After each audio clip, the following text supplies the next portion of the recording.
Hello friends, James Corbett here, CorbettReport.com with your thought for the day, November 18th, 2016, and I'm sure you will have noticed that our old friend George Soros has been in the news over the past several months really, but certainly over the past week since the Trump election took place, and he's been huddling behind closed doors with Democrat insiders and other luminaries to have closed-door meetings about how to best, lick wounds and retrench. But what does that really mean? Oh, of course it means funding violent protests. And we see that coming out through these Craigslist ads for full-time organizers, protesters in places like Seattle. Oh, don't worry, $15 an hour. Nice.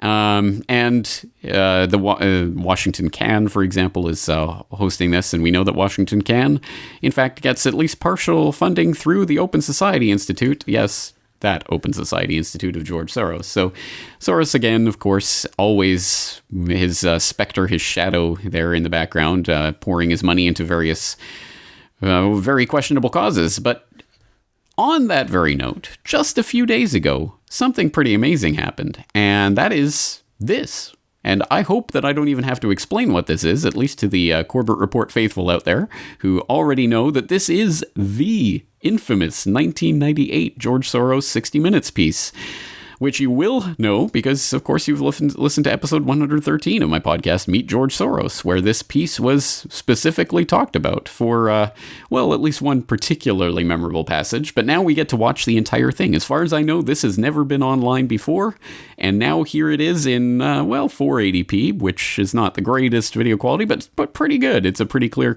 picture and clear audio. I don't know where this came from or how it got posted online, but here it is, and I only found out about it because it was recommended to me by YouTube. I didn't even get a tip from anyone about it. So there you go, guys. I'm going to put the link in the show notes, obviously, so that you guys can go check it out for yourself. And hopefully more than that, I hope you will download it, more on which in a moment. But let's just take a look at a few of the clips from this highly interesting piece that I think demonstrate quite well some of the core things that perhaps we already know about Soros, but that we need to be reminded of and have it shoved in our face, like his raging psychopathy.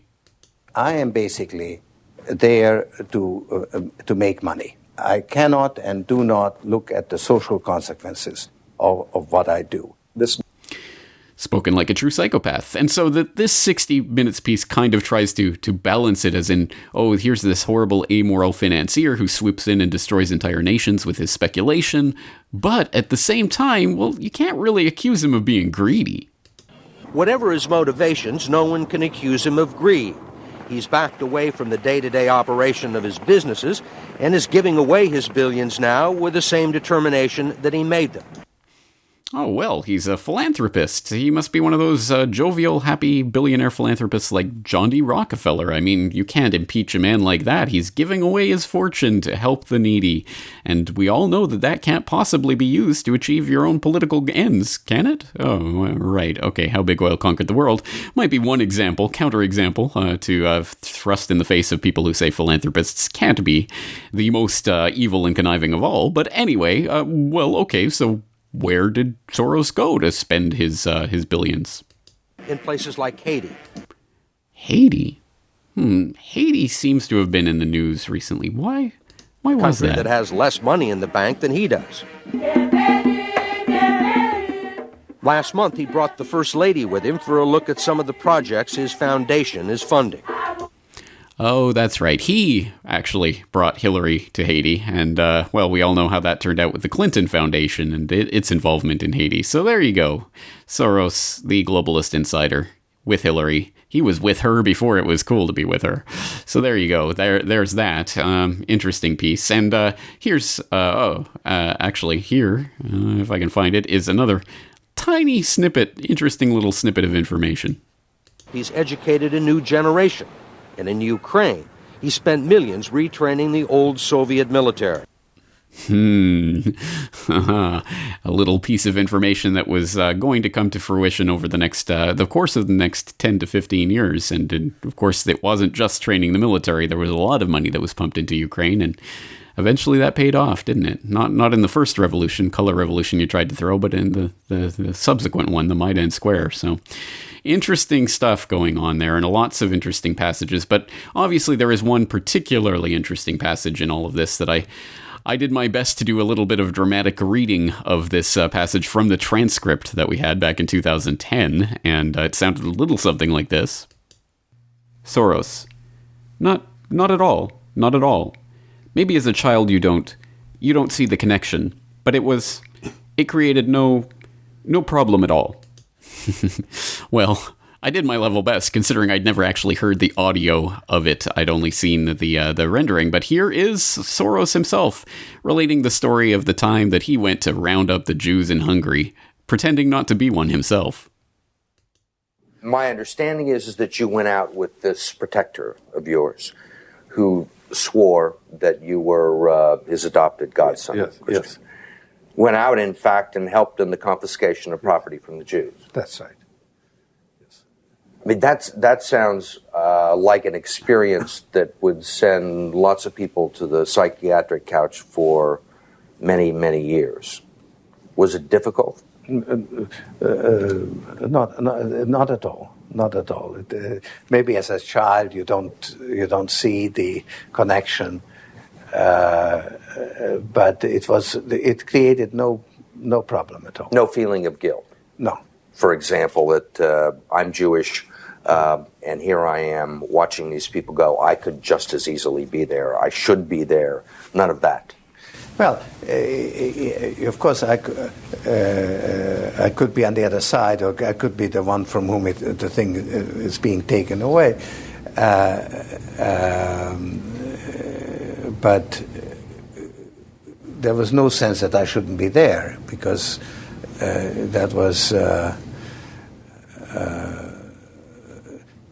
well, actually, funny way, it's just like in markets, that if I weren't there, of course I wasn't doing it, but somebody else would be taking it away anyhow. In other words, whether I was there or not, I was only a spectator, the property was being taken away. So I had no role in taking away that property.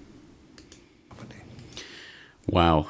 That's an incredible statement at the end. That is truly psychopathic. The person who was actually involved in doing it had no role in doing it, because if it wasn't me, it would have been someone else.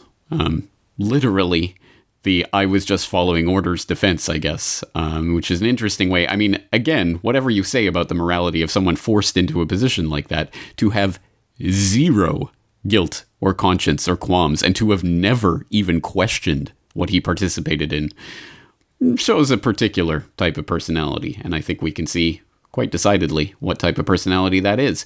Anywho, this is a teachable moment, isn't it? Because this video, obviously of some importance, and who knows how long it will remain online. This is, as far as I know, the first and only time it's ever appeared online, so in the meantime, while it's up, again, I will put the link in the show notes for you to download the original, or to go to the original video, and I hope you will download it. There are many ways to download YouTube videos, so if you don't know about how to do that, I suggest this might be a good time to start to learn. For example, if you use Firefox, I use an add-on called Video Download Helper. Again, it's just a Firefox add-on you just add, and it will give you a little spinning balls in the top of your toolbar that you click on, and you can download the video from there. Or you can use a site like keepvid.com. You just plug the URL in there and download, and it will create a downloadable version of the file for you to do so. So I hope you will download this and keep it, because we do not know how long things like this will remain on highly compromised and obviously globalist insider elite connected organizations like GooTube. So again, keep that in mind whenever you see an interesting piece of information like this that would certainly serve to have up the sleeve, so that we don't have to listen to me trying to read the transcript of it. We can actually hear from the horse's mouth itself. Just another couple of little tidbits here. Of course, here's the summing up of the psychopathic mentality of George Soros. Whether I or somebody else does whatever is happening in the markets, it really doesn't make any difference to the outcome. I don't feel guilty because I'm engaged in an amoral activity which is not meant to have anything to do with guilt. Complete and utter detachment from the true carnage that he even admits in this interview he has wreaked in places like Russia, where some of his comments started a sell-off that cost billions of dollars of wealth to evaporate, that really caused genuine harm to people. He doesn't care in the least. He does not feel guilt because his amoral financial activities are not meant to have anything to do with guilt. Absolutely spine-chilling. And just as a little Easter egg, there is this little nugget, very interesting in light of recent events, buried at the back of the interview. George Soros, in a way, is Donald Trump without the humility. Interesting stuff. James Corbett, CorbettReport.com.